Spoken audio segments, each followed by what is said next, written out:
Bismillahirrahmanirrahim. Assalamu alaikum.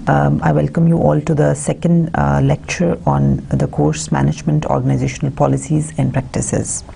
Before we start with the contents of the second lecture, I would like to have a recap on the first lecture. So in the first lecture, which was on the introduction to management, the main contents that we discussed were about the functions of the managers. We discussed in great detail that the managers are involved in 4 basic classical functions, but the managers nowadays are performing some functions in addition to those classical management functions because of the requirements that are imposed on the organizations of being more responsive to the environment, and because of the global changes taking place in the all over, which are hitting the organizations. So the different different functions that the managers perform, we discussed. When we combine the old and the new management functions, we come up with mainly planning, organizing people and processes. Leading is another function performed by the managers, controlling, global management, and innovation and change. So they are the major management functions performed nowadays. Then we have old versus new management styles. We had a discussion on how the management style varies from the classical period.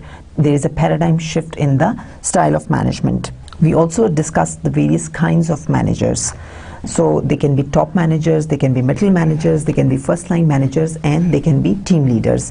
So at these 4 different levels of managers, they have varying responsibilities. So the responsibilities of managers, we discussed that they vary according to the level of the managers. So the highest level top managers, they have different kinds of responsibilities, such as they're more responsible for the making of the vision and mission for the company, for the making the strategy of the company, for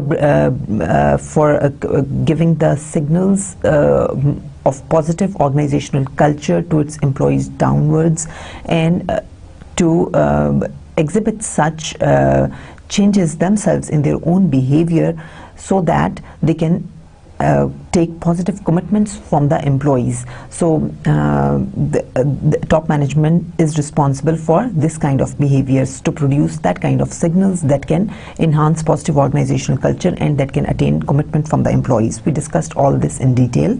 Then we had a discussion on how the role of the middle management changes. Middle management is basically responsible to communicate the long-term strategic vision of the organization, which has been developed at the top, to the lower managers or to the first-line managers. So the first-line managers and the subunits, they are directly reporting to the middle managers for their performance, and middle management is responsible for the performance management of the different subunits and the different division that comes under their jurisdiction, and the different first-line managers.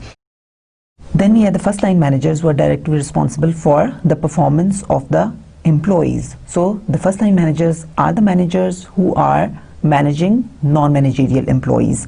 They're managing shop floor workers. So since they're managing the direct task or the direct content of the job of the employees, so they are more responsible for the content of the job of the employees, and more responsible about the technical aspects of the job of the employees, for the performance of the employees on the shop floor. And of course, first line managers also have the authority to hire and fire the employees, and to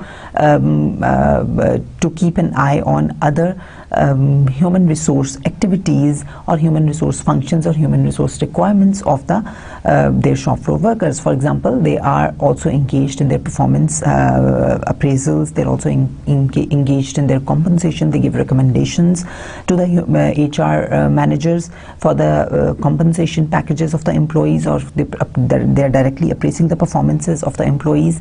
They design the job descriptions of the employees, and so on. And then we have the team leaders. So team leaders are responsible only for the functioning of the team. So they are the facilitators to the team members for smooth functioning of the team and for getting the positive results from the teams in such a way that there is cohesion among the team members and there is no conflict arising between the team members within the same team, and the conflicts can arise between the team members across teams. So if 2 or 3 teams are working in an organization and their tasks are such that they're interrelated, it is very much the possibility that a conflict arises between the different teams. So it's the responsibility of the team members to resolve this kind of conflicts. Then we have the so these are the different responsibilities of these different kinds of managers. Then we also discuss the managerial roles, such as they perform various interpersonal roles, such as they act as figurehead, for example. Then they perform the role of they have various informational roles, such as they are the spokesperson on the behalf of the organization, and then they also have the decisional roles to perform. So we also discussed all these different kinds of roles that are performed by all these managers in the organization. Then the different managerial skills that are needed to perform the management task. We discussed that there are 4 types of skills mainly that an organization requires from a manager to perform his task, that are technical, human, conceptual, and motivation to manage. We also discussed that the composition of these 4 kinds of skills, they can vary according to the level of the manager. So for the top level managers, motivation to manage and conceptual skills can be more important compared to the lower level managers, such as the first line managers. For the first line manager, technical skill of course is more important, because he has to take the he's responsible for the performance of the employees, so he must be aware of the technical aspects of the job. He must have the skills, the necessary knowledge to perform the job, because he has to take that job from the employee, and he has to supervise the employee, right? And then the human skills, which are related to the management of the different workers, to the dealing with different workers. They might be blue collar workers or they might be white collar workers. So at all levels of management, people have to deal with them. So we expect that managers at all levels need to have human skills. They're equally important for the managers at all levels. So and then we also discussed the mistakes that managers commonly make, right? There are a number of mistakes that mainly managers make, such as they are sometimes more abusive, sometimes they're more arrogant, and they're not that empathetic towards their employees. They're not that listening towards the employees. They are too optimistic, and so on. We discussed a number of mistakes that the managers make and the kind of consequences that those mistakes can have for their managerial capabilities, or these mistakes take them away from becoming effective managers.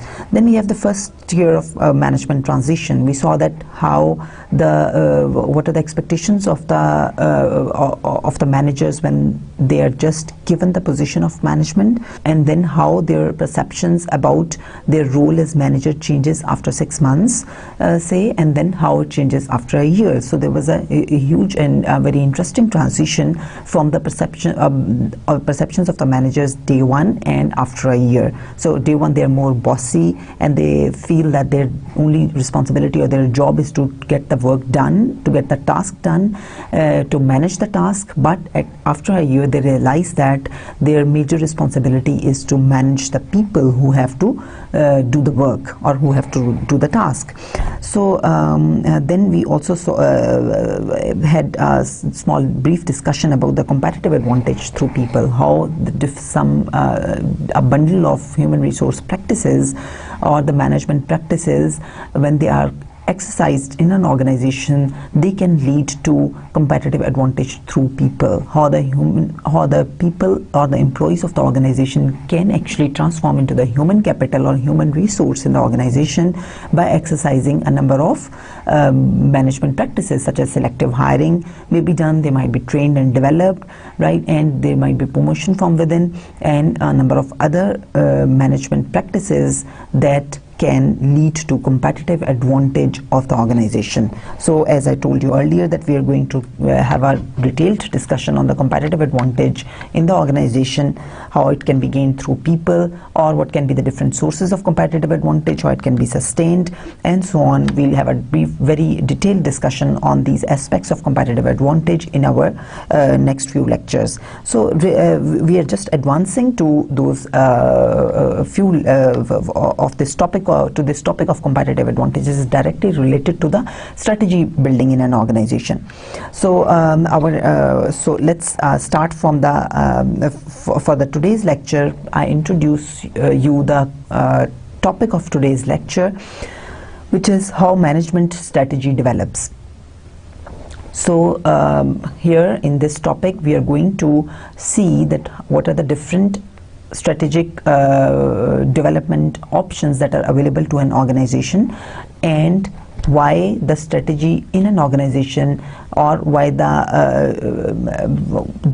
management in an organization needs to be strategic in devising its objectives or its policies, right? So we'll be having a good introduction of what strategy is and what strategic management is and why management needs to be strategic. So we'll have a detailed discussion on these aspects in this during this lecture. So let's see what exactly you can expect from today's lecture. By the end of this lecture, you should be able to explain what is meant by intended and emergent strategy development. Then you should also be able to identify intended process strategy development in organizations, including the role of vision and command, strategic planning systems, and externally imposed strategies. Then identify emergent processes of strategy development such as logical incrementalism, resource allocation processes, cultural processes, and organizational politics. We also expect you to learn and to consider how different processes of strategy development may be found in multiple forms and in different contexts. Then after we have discussed how the strategy in an organization develops, we'll be seeing the another topic in today's lecture, which would be vision and mission statement. So before a company actually forms its strategy, it has to formulate a vision and mission statement. We'll have a discussion on what should be the contents of the vision and mission statement, what are the important components, and what are the benefits of vision and mission statement. I'll also be giving you a few examples for better clarity. Okay, so these are the learning outcomes from today's lecture. Now let's start with the forms of strategy development. There can be two forms of strategy development: intended strategy and emergent strategy. So we start one by one with the intended and the emergent strategy development process forms, and the different processes that are involved for the development of intended and emergent strategy. Right, for the development of intended strategy, the processes are of course different than the processes that are involved in the development of emergent strategy. So processes before going to the processes of strategy development, let's first have a look on what is intended strategy. Intended strategy is an expression of a desired strategy as deliberately formulated or planned by managers. So from this definition of intended strategy, it becomes clear that intended strategy is a strategy that is already planned, that is carefully planned, that is well planned by the top managers and by the executives of the company, such as the CEO, board of directors, and the other top managers in the company. They design this kind of strategy. It is carefully designed, it is drawn up in careful ways, it is very systematic. It underpins explanations which are well grounded and explained. So it is supporting the different arguments are well supported in this kind of strategy, and the number of issues are prioritized. So there can be a number of strategic issues that an organization is having, but under this form of strategy development, as the name indicates, it is intended, it is fully planned, it is backed up by certain well-grounded explanations and argumentations, and also it is prioritized. with respect to the nature of strategic issues. Then also plan in terms of resource allocations, control systems, and organizational structure. So from the definition of this intended strategy, it should become very clear that this form of strategy is very well drafted, it is very well designed, and it is very well planned, thought of in all aspects. Also in terms of resource allocations, also in terms of control systems, what kind of controls will be used. As we discussed in our previous lecture, the control mechanism is very important in any organization, because control systems and the control mechanisms, they ensure the implementation of the organizational policies and practices, of the organizational strategies. So this kind of strategy also writes down what would be the different control mechanisms to implement the planning that is being done at the top level, right? And it is also written down in this strategy that what the structure the organization is going to follow. Okay, so what are the different processes that are involved in the development of intended strategy? If you look at this circle on the left hand side of this slide, you would see the different processes involved are strategic vision, leadership and command. Then we have the strategic planning, and we have externally imposed strategies. But other than this, we can also have the strategic workshops and concept of project teams. We can have external consultants which are involved in the processes of strategy development. Okay, so let's not touch the other two circles here. We'll get back to this slide again when we move to the processes that are involved in the emergent strategy development. So let's get back to the intended strategy development. I hope it is clear by now to you what intended strategy development is, what are the different aspects that this kind of strategy covers. So the key points from this slide are that it is developed by the top manager, it is fully planned, and it gives a full roadmap for the organization in terms of the resource allocations, in terms of the control systems, and in terms of the structure the organization is going to follow. So this is also clear from this that this type of strategy is written down. It is fully drafted, and it is a lengthy, long document. So let's get back to the processes in detail on the intended strategy development. There are a number of explanations on how intended strategy development takes place, on what process is involved in the development of this kind of strategy. So the first explanation is strategic planning. So it says that this kind of intended strategy is developed through strategic planning. So what happens under strategic planning is that initial guidelines are given to the managers in the organization. Normally, an organization has a corporate center, a corporate unit, and it has different strategic business units, which can be spread across the country, which can be spread globally, and which can be spread, or they can be just 2 or 3 business units, and there can be a number of much more business units, right? So what I mean to say here is that each strategic business unit has its own plan, it has its own strategy, right? Each business unit has its own product line, it can have its own market where it has to go, or which it has to target. It can have its own customer base, and these different aspects such as the product, the place, the customers, they make one strategic business unit different from the other strategic business unit. So different business units, they have their own plans, they have their own objectives, they have their own targets vis-a-vis their orientation. What happens is that for the development of intended strategy, strategic planning is done. This is one of the explanations in this process.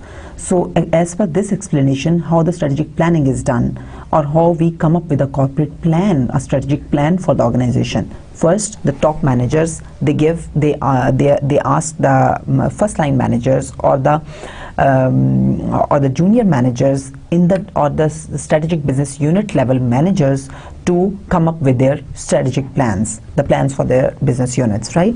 So what happens is that they formulate their plans based on a few guidelines that are provided to them by the top management.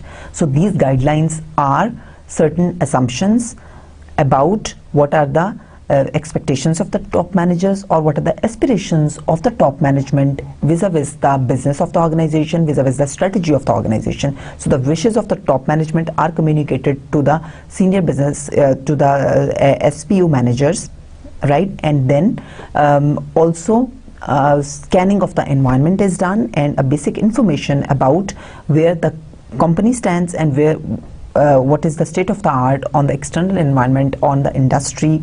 That basic preliminary information is also provided to the managers, along with the wishes of the top managers on how they want to see the company or the line of business of the company, right?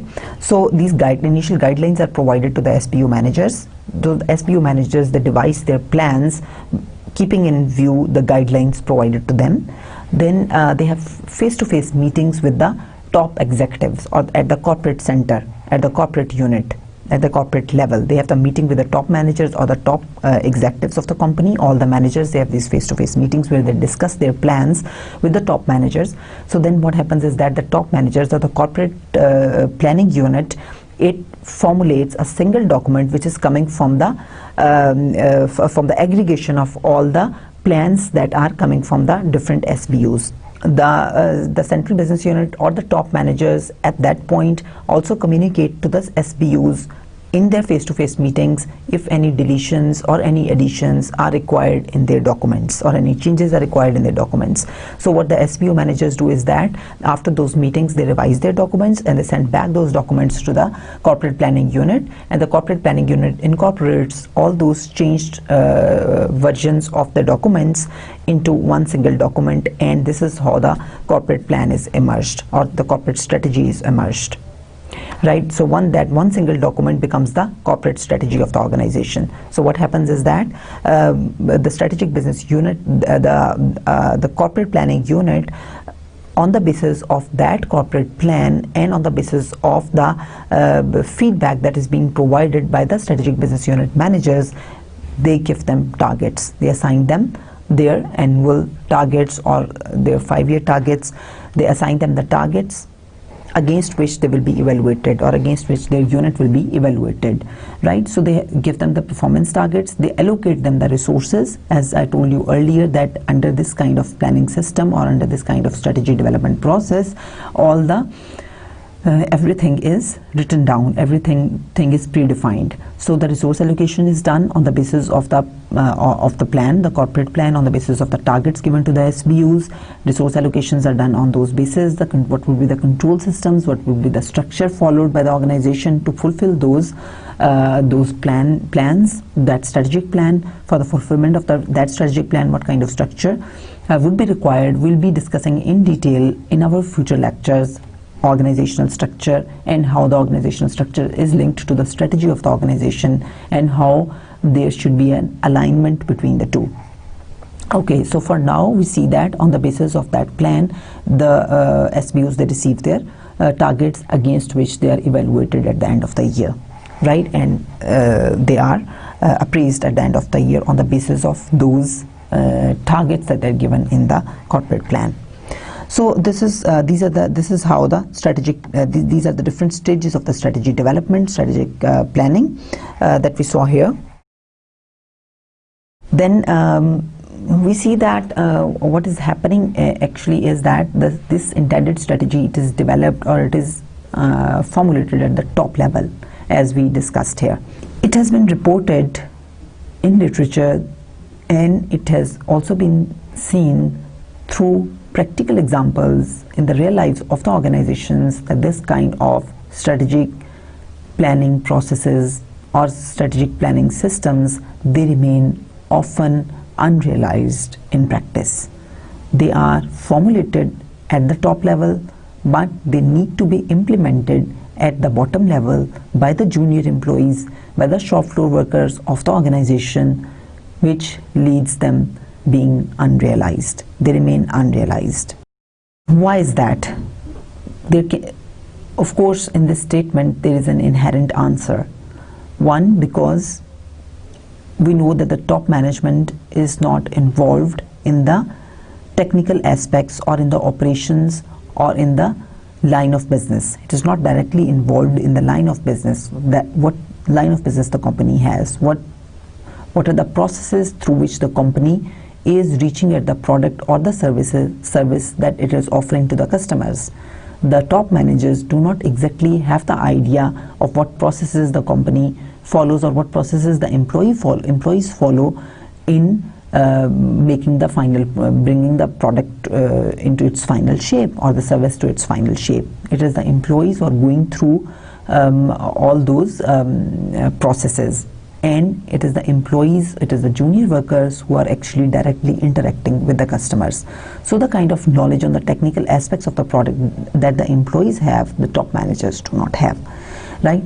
The experiences that the employees have, the top managers do not have.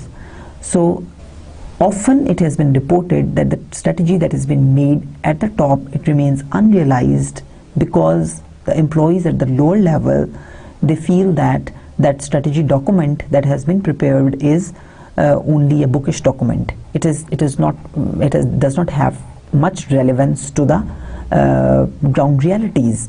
In other words, they feel that the plan is not workable in practice. Other than that, it could also be that we know that the environment is changing at a very fast pace. There are increasing challenges that have been faced by the organizations. So the environment, it is possible that you have planned out a strategy, which is a very cumbersome process. It is a very long time taking process. Strategic planning, it is a very time-taking process. As the process I explained to you in the previous slide, you could also gain the idea that it is very time-taking process. So by the time you have developed your planned your strategy, there might be the environmental change, which is making the strategy that you have developed a little obsolete. Then there can be influence of influential people or stakeholders. They may not be going along with the plan. They can be for example, your first line manager who is responsible for getting the strategy implemented.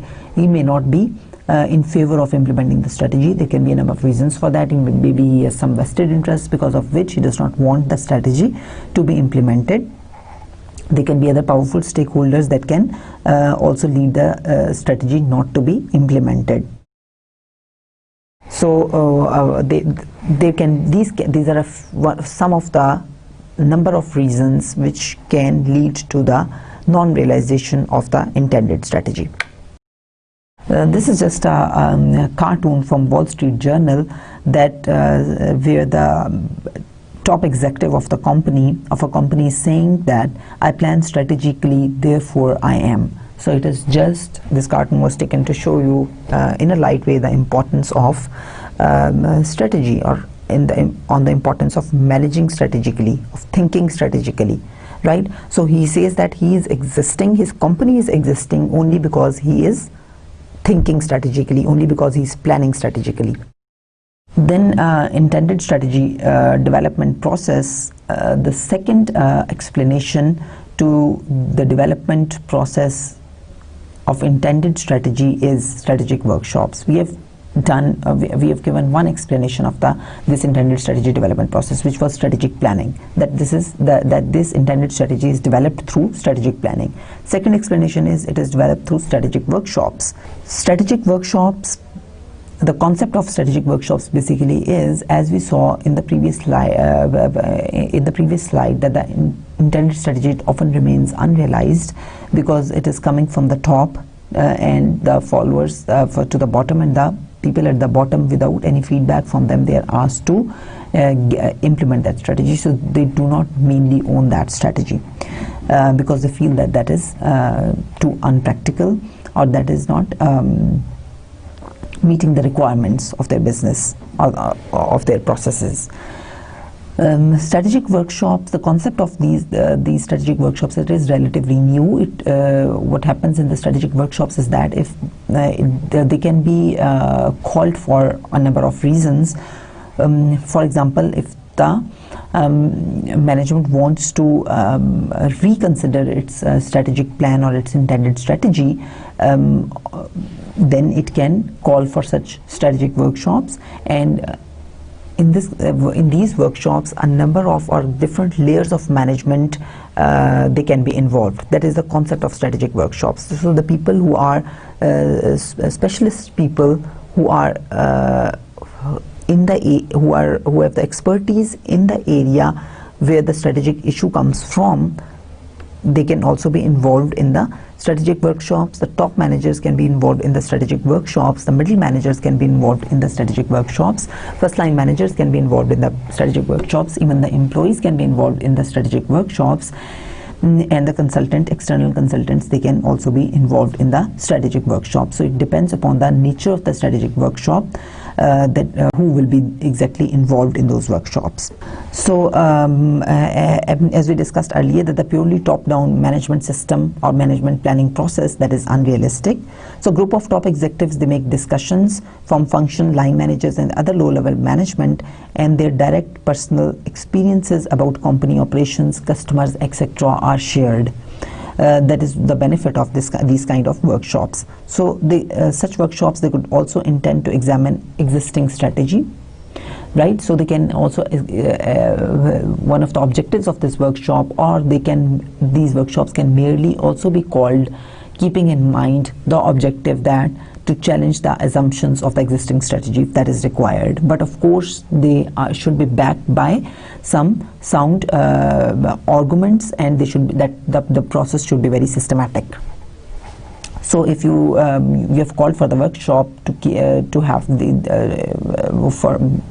and you have this kind of objective in your mind, then what you can do is that in this kind of workshop where you want to challenge the assumptions of the existing strategy, you can also call the external consultants, you can call the lower level managers, you can even you can also have the top managers. But even if you don't have the top managers, with the help of some experts in the area, you can make a document and give your recommendations to the top management. Then another objective of the strategic workshops can be to examine the blockages to strategic change. We'll be discussing in detail in our future lectures as well, and we have briefly touched upon in our previous slide that people are normally resistant to change, right? So what are the different blockages, or what are the different hindrances, or what are the different shynesses that are involved that are main barriers for the people to change? They serve as main barriers for the people to change, right? So these workshops can also help to highlight those barriers that serve as blockages to change, and by having a discussion on that kind of barriers, we can actually help remove those barriers so that change is possible, strategic change is possible in the organization. Then another objective of holding this kind of workshops can be to monitor the progress of strategy, how your strategy is doing, right? Getting feedback from various levels of workers, from the different experts, from the technical experts, from the line managers, from the employees. You can have the idea that how your strategy is progressing, and to generate new ideas which may otherwise remain surfaced. Of course, the more people you have within your workshop, in your team, and the more diversified those people are, the more, that is, they are coming from more different levels. Also, you have the lower level workers. You can have more and more ideas which can otherwise remain stifled, and they can be a big hurdle to innovation.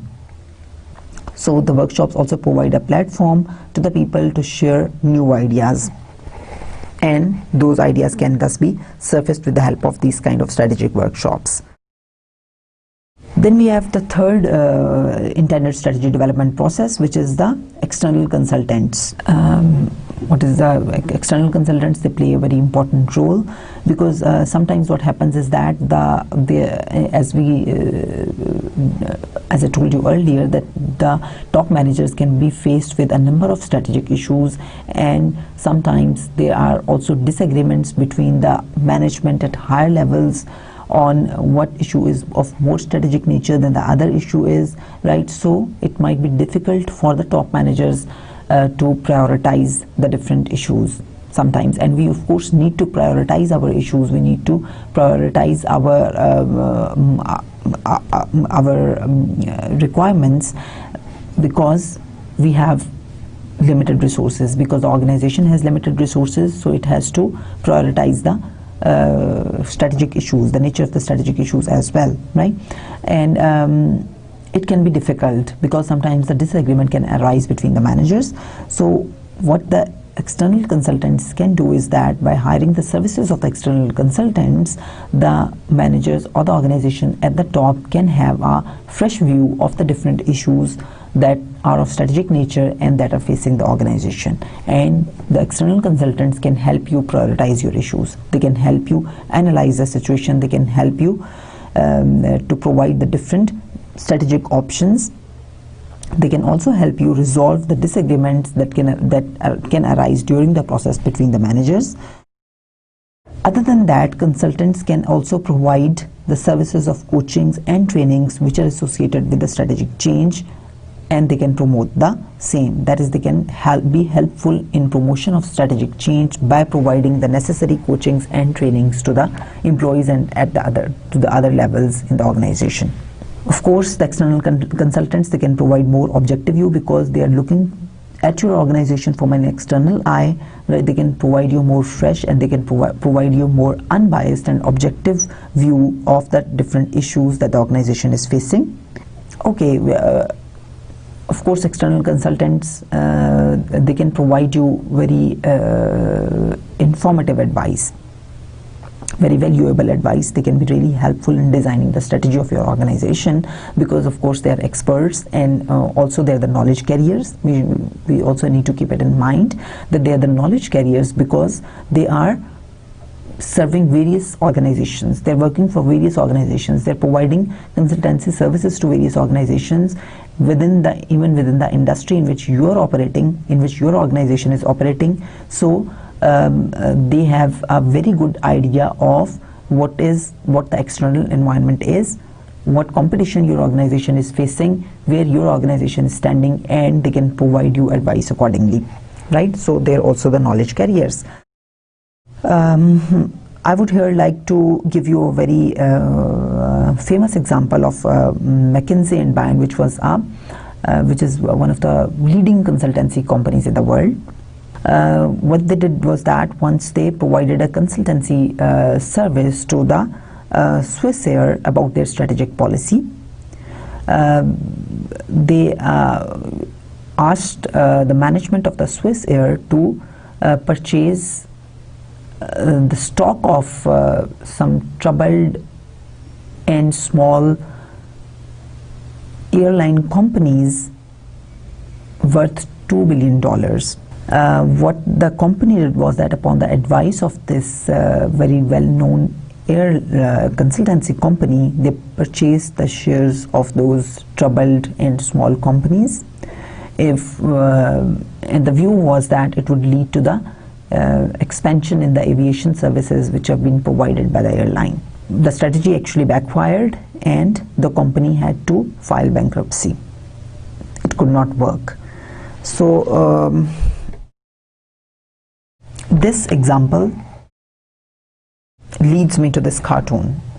So what is happening here is that he's saying, I don't know, we asked the consultancy firm for an organizational chart of Chrysler and GM, and this is what we got. Sometimes the advice by the consultancy firm may not work. It is very much likely that it can happen because consultants are also providing their expert opinion, their expert advice on this. These are the strategic options that can be available to the organization. If it exercises this kind of options, if it goes to this direction, if it adopts this direction, if it hits this kinds of markets, this kind of customers, then it might be successful. If it goes for acquisition, it might be successful. If it goes for divestment, it might be successful, right? But it is not necessary that the consultancy that is provided by the consultancy firm to the organization that proves successful, because there is of course ambiguity and uncertainty in the environment. After all, the consultancy firm even cannot predict the external environment or how your strategy is going to react externally. Even the consultants cannot be very sure about. They cannot be 100% sure. So the strategy may even not work, even if you have taken consultancy services from the external specialists, from the external strategy specialists.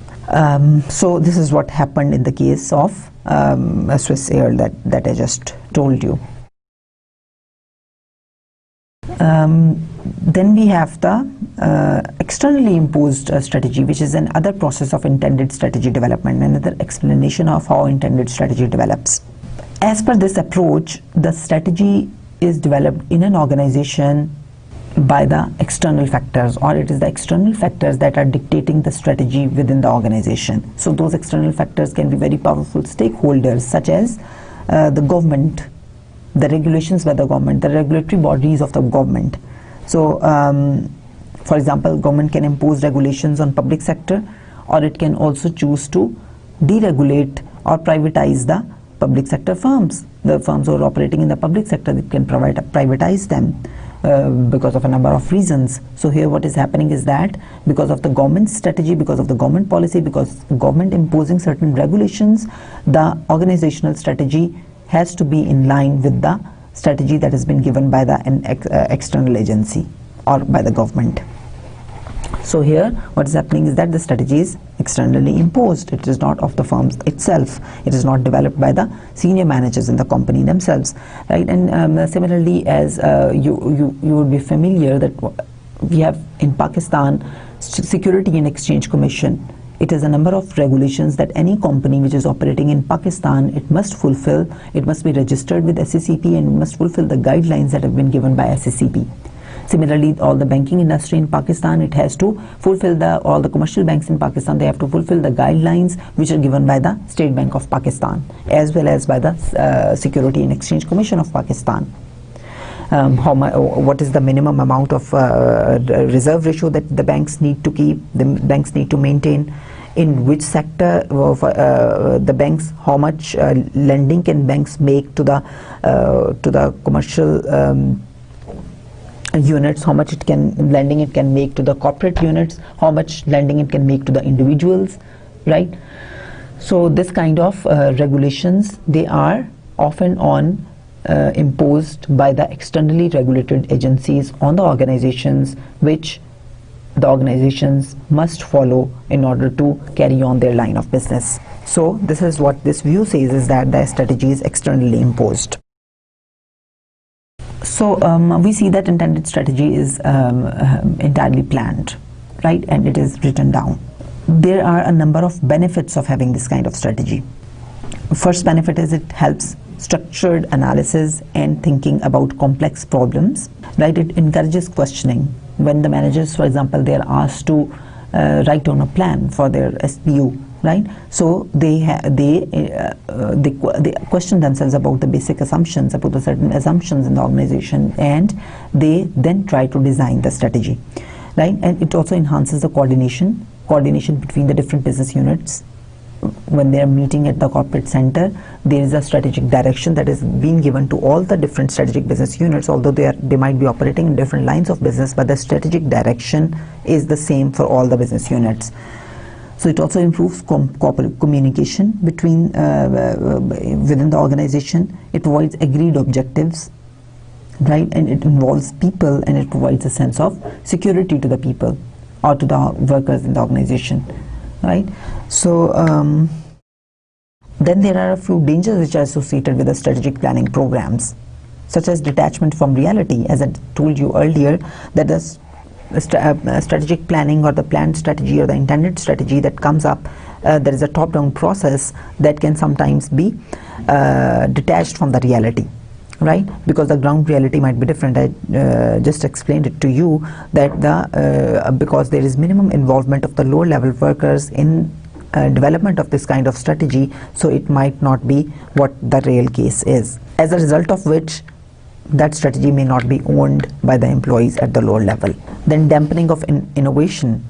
Of course, when you are not taking much ideas from the people at the lower level, there are lesser chances of innovation, and then there are also lesser chances of innovation when you are you are just giving a few certain directions to the employees, to your workers, that how they have to work, what are the objectives that they have to meet, in what direction they have to work, what are the different controls that would be exercised, how their performance will be appraised against those objectives that have already been set by the organization. So it will lead to an inflexible work environment, and under inflexible work environment, where you do not have any autonomy, where you do not have any power to exercise your own will, to exercise your own ideas, of course the innovation is likely to dampen. Then managers, they see responsibility.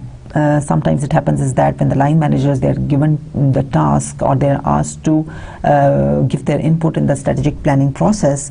So what happens is that since it's a very hectic and it's a long-term process, so sometimes they try to take the help of external consultants, right?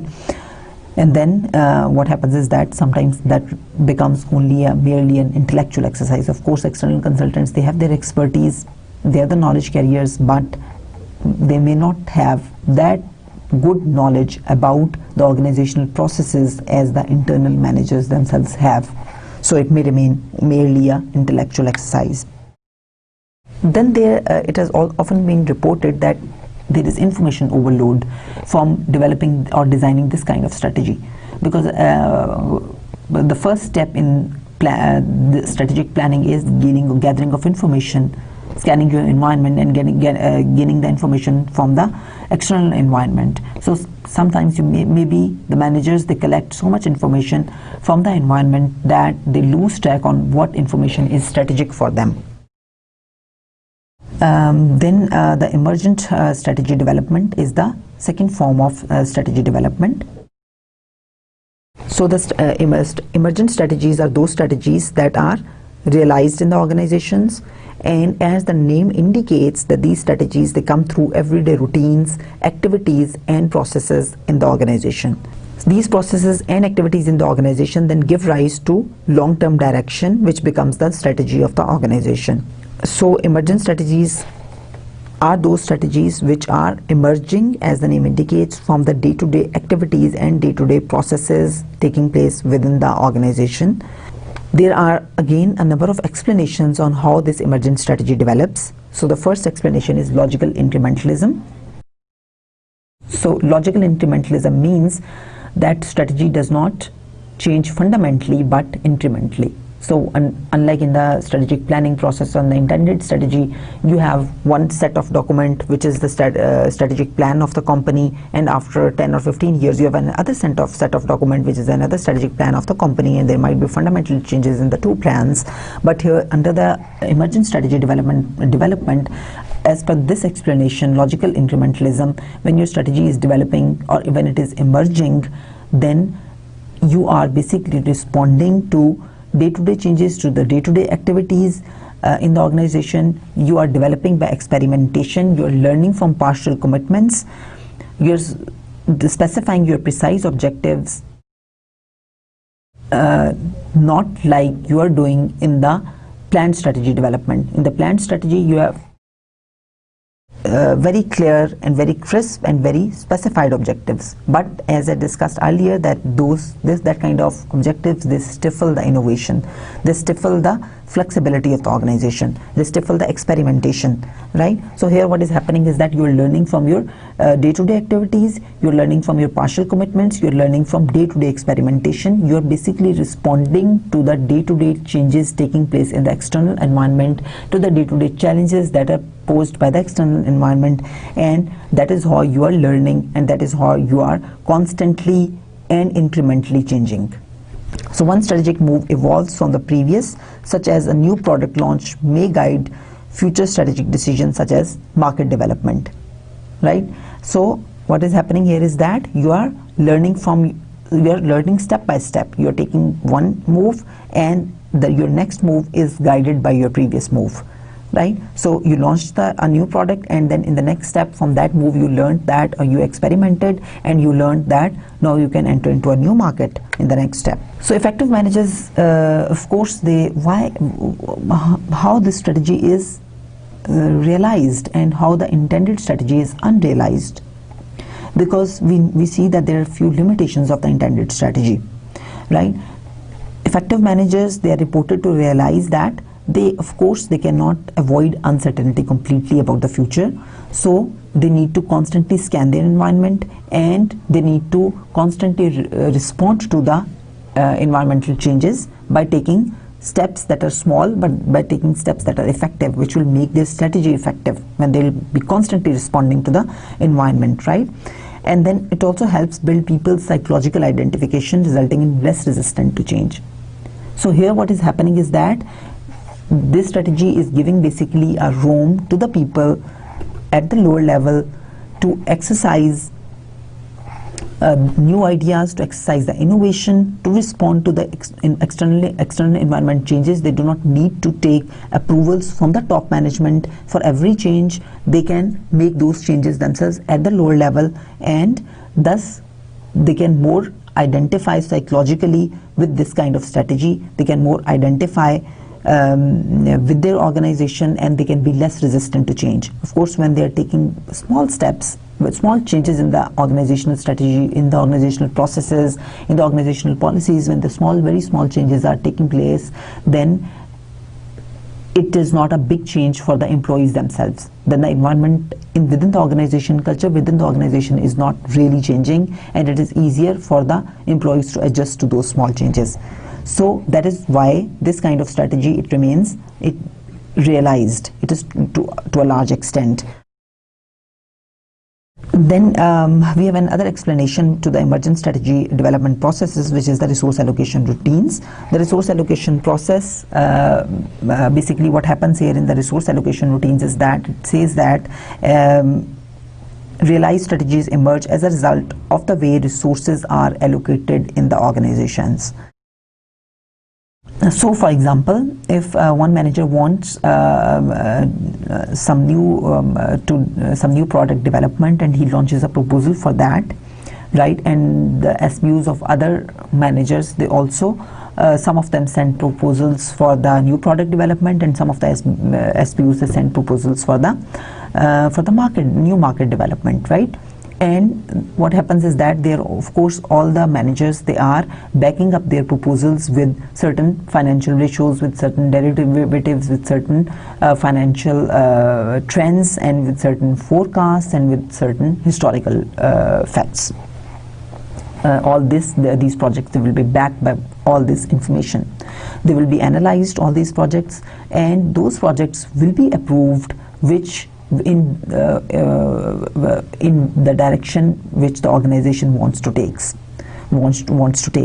right? So the project, for example, which focuses the new market development, that might be approved, and the project that focuses new product development, that might be declined. So in future, what will happen is that it will keep occurring. Resources will be allocated more on the projects which wants more market development than the projects which want the product development. So so this will also be a strategic direction of the company. The resources will be allocated in that direction in which the company wants to go, right? So here in this case, the resources will be allocated on the new market development, and that would be the direction that the organization actually wants to go strategically. Then we have another explanation, which is the cultural processes that the emergent strategy might develop with. or another explanation of the emergent strategy development, which is the cultural processes. So organizational culture that might be understood as taken for granted assumptions, at the routine that is set within the organization, the set behaviors within the organization that the employees are following since years, and the behaviors that they well understand are expected and desirable, and the behaviors they refrain from which are unexpected or undesirable. So as per this explanation, the emergent strategy develops because of these certain controls by the organizational culture. Right? So for example, if the manager in an organization feels that something needs to be changed in the strategy of the organization, but that is not in line with the organizational culture, then that manager might be resistant to implement that strategic change because of the resistance that is anticipating from the employees, because that is not in line with the organizational culture. So what he would be doing is that if the performance of the organization is falling as a result of the mismatch between the requirements from the external environment and the organizational strategy, so what the manager will do is that he might try to increase the performance of the organization by making more stricter controls and applying more stringent checks. But if even that does not work, then change of strategy might occur in line with the culture. For example, the manager realizes that he needs to expand in new markets. So what he would be doing is that he would bring a change in his strategy. He would try to expand in new markets, but in those markets which are similar to the markets in which they are already doing their business. Right? So, so that there is not much cultural change, or there is not much change in the expectations from the employees, or there is not change in what the employees have to do, so that they are not much resistant to the change in this strategy. So as I already told you that the managers need to change, it might be hampered by strong cultural norms. Although the managers fully realize that they need to change, then outcomes of change in strategy guided by culture may not encapsulate environmental change, and strategic drift might occur. What happens is that if the managers with the fear of resistance from the employees, if they are not implementing the desired strategic changes in their organization, they might have to face strategic drift. And strategic drift is where strategies progressively fail to address market challenges and performance deteriorates. So where the rate of change in the external environment is much faster than the rate of change with which the organization is responding to those environmental changes, then the cultural drift is likely to occur. Then we have the organizational politics, that is another process in emergent strategy development. As per this process, it is the political political views, or it is the political strengths of the different stakeholders in the organization that decide what is going to be the strategy of the organization. So there are certain political powers of the top executives which they exercise in certain strategic directions which are in their own vested interests, and they come up with the organizational strategy as per their vested interests by exercising their political powers.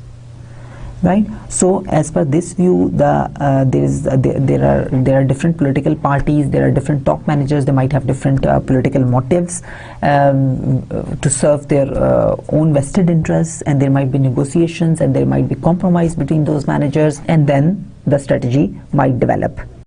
So what happens is that these top managers, they try to keep hold of organizational resources and they want to protect their interests. Right? The rational and analytical processes in strategy development may not be as objective. Right? As we discussed earlier, that you do the environmental scanning and you're doing all kinds of your analysis, and then you're developing your strategy. It is a planned process. It is very systematic. Here it is stated that the strategy development is entirely a political process to serve the vested interests of the top managers, and they're saying that it may not be that rational and it may not be that analytical process of strategy development. So objectives set in organizational strategies may reflect ambitions of powerful people, and different organizational managers seem to protect their own views in approaching strategic problems, and political activity may result in incremental or emergent patterns of strategy development. So we have seen the multiple strategic processes. We have seen the two forms of strategy and the multiple strategic processes, and what we can conclude, or what are the implications of manager for the management from this discussion, is that there is no one right way of strategy development. One, when we are talking about the intended strategy or we are talking about emergent strategy, they are not mutually exclusive, right? One organization can have part of intended strategy and it can have a part of emergent strategy, right? But what kind of strategy an organization is going to adopt, it mainly depends upon the context of the organization, the context in which the organization is operating, right? If it is, for example, operating in very turbulent environments, in very dynamic environments where there is great external environmental uncertainty and ambiguity, the organization, it might be more appropriate for the organization to have the emergent strategy processes, because emergent strategy is more flexible. It gives you more chances of innovation, right? It gives people more and more identification with the organizational objectives, right? And it is more realistic and it is more realized, right? And it is more responsive to the external environment by incremental changes that take place in the organization in response to the changes taking place in the outside organization. But if the organization is operating in a very stable context, for example, the oil companies, if we take the example of Shell, it has a strategy. It follows this intended strategy plan, right? And its strategy is formulated for around 15 to 20 years. So it is a very long-term strategic plan for itself, and it's a very top of the line oil company, right? And it's very successful oil company, right? But it's following the intended strategy plan. So it depends upon what kind of environments if you are operating in. If you're operating in very stable environments where the investments in the oil companies case, you also have very long-term investments, so you have to formulate strategies for the long-term period, and the environments are also largely stable, right? And you can also make your forecasts, and you can also take help from your from the historic trends. For example, in the case of the healthcare industry, in the case of the schools, what is the number of schools that you need to open, how many healthcare centers you need to open, you can easily get a forecast from the birth rate in the or the population rate in the country. That what is the population growth rate in the country, right? And you can, from that you can draw out how many schools you need to open in future and how many healthcare centers you need to open in future. So it really depends upon the context in which the organization is operating, that which process is more suitable for the organization. And again, if an organization is following a strategic planning process, it is not that some political views won't be included in it. The political views of the managers at some level, they would still be there in that strategy development process, right? And similarly, there might also be some opinion from the external consultants at the same time in that strategy development process. So the multiple processes are actually working within different organizations. We cannot really draw a line between the two strategy development forms and between the multiple strategy development processes. Again, the strategy development, the perceptions, they also vary according to the managerial positions. For example, the top level managers, they might view strategy development as a very analytical and very planned activity. But the middle level managers who are not directly involved in the strategy development process, in the strategy development, they might view this strategy as very as a political activity, as a cultural activity. And those employees who are engaged or who are a part of the family businesses, they might view strategy as developed by the owners. The employees in the governmental organization, they might view strategy as externally imposed by the government agencies, right? So then we see that there are multiple processes at work, and the organizations are more successful the more they adopt these multiple processes. So we have already seen what are the different implications of these strategic processes for the management, and what are the challenges that the managers may face when it comes to the strategy development. The challenge that we saw was that of mainly of strategic drift, that the companies may fall in the strategic drift. So what is the answer? What is the solution? How the companies can get out of it? By learning organization is the answer to this. Learning organization is an organization which is capable of continual regeneration from the variety of knowledge, experience and skills of individuals within a culture which encourages multiple mutual questioning and challenge around a shared purpose or vision. So the different tenets of learning organization I would like to briefly touch here, because we'll be discussing more about learning organizations later when we'll have a more focused topic of learning organization. So here we see that learning organizations, basically the concept of learning organizations is that they promote organizational learning, right? It has been reported in the literature that the explicit and implicit knowledge of the people is much more than the knowledge of the organization, or than the knowledge that is there in the organizational memory. So the managers should make an environment which is conducive for the employees for knowledge sharing. They should encourage social networks, they should encourage knowledge sharing between the employees, so that they can discuss the different opportunities, that they can discuss the different weaknesses in the organization, the different opportunities in the external environment, or which they can tap, right? And they can challenge the different assumptions, and they can promote their ideas and lead to more innovations, lead to more response, being more proactive and responsive to the external environments. So learning organization could be an answer for making employees lesser and lesser resistant to change, and for making them becoming more flexible and realizing them the importance of being flexible and more acceptable of change. Okay, then we'll be discussing the vision and mission statement also. Let's see the vision.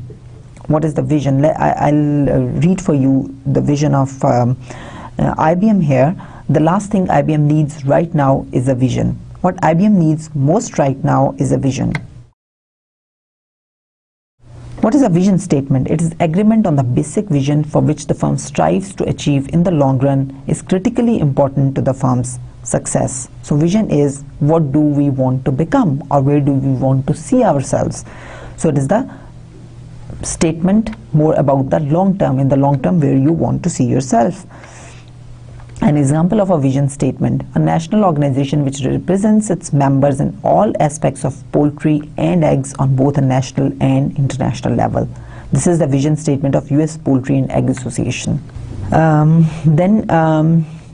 90% of the companies, they have used a mission statement in the previous 5 years. So what is a mission statement? It is what is our line of business, in contrast to the vision statement, which says that what do we want to become. They're also called, mission statements are also called enduring statements of purpose, and they distinguish one firm from another, declare the firm's reason for being, and essential for effectively establishing objectives and formulating strategies. What is the importance of formulating the vision and mission statement? In the vision and mission statement, they have been reported to enhance organizational performance. They have also been reported to, it has been reported that the organizations that formulate vision and mission statements, they have 30% more returns on their financial measures than the organizations that do not have a vision and a mission statement. Some of the researchers, they state that there is no direct relationship between vision and mission statement and organizational performance, but definitely there is an indirect relationship between the two through employee involvement or the managerial involvement in the formation of the vision and mission statement. So you need to have a clear vision and mission statement before you can actually formulate your organizational strategy or your organizational policy, and before you can actually implement it. How these statements are developed? The process is more or less similar to the development of the strategy that we discussed earlier. So what happens here is that, again, the managers, all the managers in the organization, they are asked to read different articles on the vision and mission statement in esteemed journals and take an idea from there and then develop their own vision and mission statement for their companies, for their own business units. Then they all gather together with the committee of top managers. They have a meeting, and again the top management, after reviewing the different documents, the top management asks the managers to make some deletions or additions if that is necessary. Otherwise, those documents from all the different managers, they are aggregated to form the vision and mission of the company. Before finalizing this document, the top management, it may take help of external consultants who may give some expert advice on drafting the language of the document, right, and or some other expert advice on formulation of the document. After the document is finalized, it is communicated to all the employees at all levels in the organization and all the different stakeholders of the organization. There can be different ways of this reporting, but it should be effectively reported, right? So some organizations also videotape the vision and mission statements. So what is the importance of a mission statement, or what are the benefits from a strong mission statement? It leads to the unanimity of purpose. It specifies organizational purposes, objectives of being of the organization, right? Then again, mission is the basis of resource allocation of the organization, because in the mission you also have what in line of business in which you are operating, the products in which it is all stipulated, it is all clear what is your line of business. So as per that, it helps in the allocation of resources. Then it also sets a general tone of our organizational climate, right, where the organization on the whole is going to move. What is the strategic direction of the organization, that is also coming from the mission statement, and then it is the focal point for all the employees. Again, during the formulation of vision and mission statement, there might emerge some divergent views among the managers, right? Just as we discussed that there might be some divergence among the managers, or some conflict might arise between the managers when it comes to the formulation of the strategy of the organization. Here again, such as in a university, one professor might want that university should more focus on the research, another professor might want that it should be more focused on teaching, and another professor might want that it should be a mix of both, right? So they have their different opinions on what strategic direction the organization should take. All the kinds of disputes or all the kinds of divergence in views that arises between the managers during the formulation of these this vision and mission statement, they should be resolved before the company advances further, or before it develops its strategy, so that the vision and mission statement basically serve a document that from all the members, from all the managers in the organization, where they give their consent and where they are agreeing to the one mission of the organization and one vision to the organization. So all the disputes between the managers, they should be willfully resolved, and then the organization should move forward for the strategy development and implementation. Here again, you can take help of external consultants to solve this kind of disputes. So what are the different components of effective missions? They are broad in scope, they are not limited in scope, right? So that there remains flexibility. Generate strategic alternatives. They reconcile interests among diverse stakeholders, right? And they are finally balanced between specificity and generality, not too specific and not too general. So effective missions, they basically arouse positive feelings and emotions. They can also enhance the identification of the employees or the different stakeholders with the organization, right? And generate favorable impression of the firm. They reflect future growth. They provide criteria for strategy selection, right? On the basis of these mission statements, organization formulate their policies, their strategies, basis for generating and evaluating strategic options, and they are dynamic in nature. So what are the different elements that a mission statement must entail? One, it should cater to what your customers are, right? Whom you are going to serve, the products and services, which products you are going to deal in, which services you are going to deliver, the markets, which markets, local market, you are going to deal internationally, you are going to deal globally. It should be very clearly specified in your mission statement. Then the technology, are you technologically current? That should be there in your mission statement. Then what are your ideas about survival, growth and profit? that should be there in your mission statement. Then your philosophy, what are your basic beliefs, what are your ethical beliefs, that should be there. That is an important component of your mission statement. That should be an important element.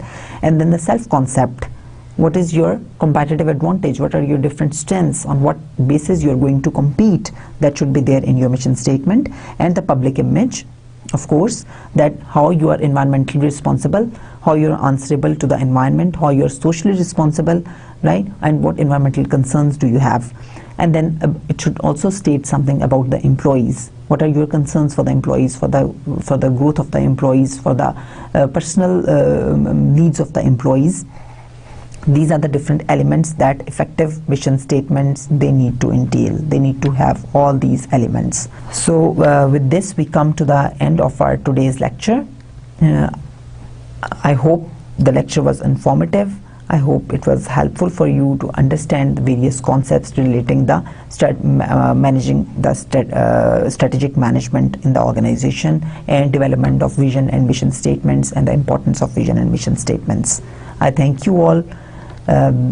See you again with the third lecture for this course. Allah Hafiz.